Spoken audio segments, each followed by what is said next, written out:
हमारी कहानी है अंधविश्वास की बेड़ियां। क्या सास को हुआ बहू के दर्द का एहसास? अरे पता नहीं कौन सी घड़ी थी जब मैं इस मनुष्य को अपने बेटे की दुल्हन बनाकर लाई थी। मुझे पता था कि यह कमबख्त बंजर जमीन है। अरे एक से बढ़कर एक लड़की का रिश्ता आया था। भला बताओ, 5 साल हो गए इंतजार करते हुए, बच्चा ना पैदा कर सकी, बांझ कहीं की। मेरी सास लगातार बड़बड़ाए जा रही थी। उनके जहरीले शब्द पिघले शीशे की तरह मेरे कानों में पड़ रहे थे। यह कोई पहला मौका नहीं था। उन्होंने तो शादी के दूसरे साल से ही ऐसे तानों से मेरी नाक में दम कर दिया था। सावन उनके इकलौते बेटे और मेरे पति थे। मेरे ससुर पहले गुजर गए थे। घर में पति और सास के अलावा कोई नहीं था। मेरी सास को पोते की बहुत ख्वाहिश थी। वे चाहती थी कि जैसे भी हो मैं उन्हें एक पोता दे दूं। मैं 2 बार लेडी डॉक्टर के पास अपना चेकअप करवा चुकी थी। मैं हर तरफ से सहमत थी। समझा बुझा कर मैं सावन को भी अपने डॉक्टर के पास ले गई।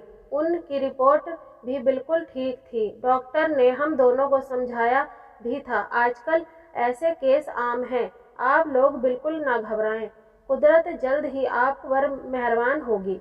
डॉक्टर की ये बातें हम दोनों तो समझ चुके थे, लेकिन मेरी सास को कौन समझाता। आए दिन उनकी गाज मुझ पर ही गिरती थी। उनकी नज़रों में मैं ही मुजरिम थी और अब तो वे यह खुलेआम कहने लगी थी कि वे जल्द ही सावन से मेरा तलाक करवा कर उनके लिए दूसरी बीवी लाएंगी ताकि उनके खानदान का वंश बढ़े। उनकी इस बातों से मेरा कलेजा छन्नी हो जाता।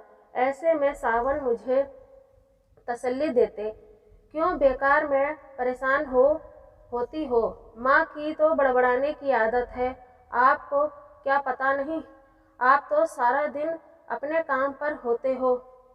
वे कैसे कैसे ताने देती हैं। अब तो उन्होंने सबसे यह कहना शुरू कर दिया है कि वे हमारा तलाक करवा कर आपके लिए दूसरी बीवी लाएंगी। तुम चिंता न करो, मैं ना तो तुम्हें तलाक दूंगा और ना ही दूसरी शादी करूंगा, क्योंकि मैं जानता हूँ कि तुम में कोई कमी नहीं है, बस कुदरत हम पर मेहरबान नहीं है। एक दिन हमारे गांव में एक बाबा आया। उसके बारे में मशहूर था कि वह बेऔलाद औरतों को एक भभूत देता जिसे दूध में मिलाकर पीने पर उन्हें औलाद हो जाती। मुझे ऐसी बातों पर बिल्कुल यकीन नहीं था, लेकिन मेरी सास ऐसी बातों पर आंख कान बंद करके यकीन करती थी।